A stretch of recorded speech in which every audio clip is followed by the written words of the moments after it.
台南到日本終於有直飛啊！今日底台灣虎航正式開通，每禮拜2天台南飛松本甲沖縄2條航線，把互鄉親去日本觀光旅遊更加方便。對此，積極向民航局甲航空公司爭取國際航線的立委林俊憲，在和馬來港奇美食品幸福工廠總辦12點鐘來宣傳，只要提機票的民眾來這，就會當兌換一杯咖啡。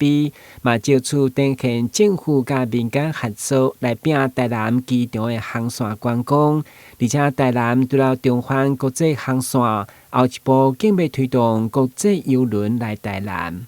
特別感謝在地的奇美食品企業也來共襄盛舉。我們今天一起合作推出了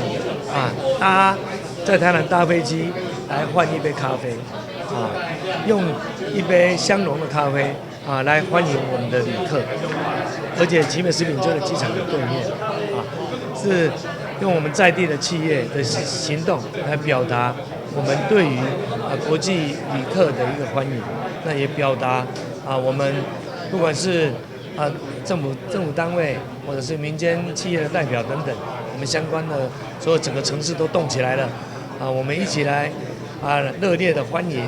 慶祝，同時也準備在下一步的努力，將台南的觀光推向國際，國際航線開通了，接下來我要努力的是開闢海上的郵輪。我們可以算是這個機場這個迎接客人然後出發的機場第一排了這個全世界找不到那個踏出機場10公尺就立刻可以感受到台南溫度的一個地方，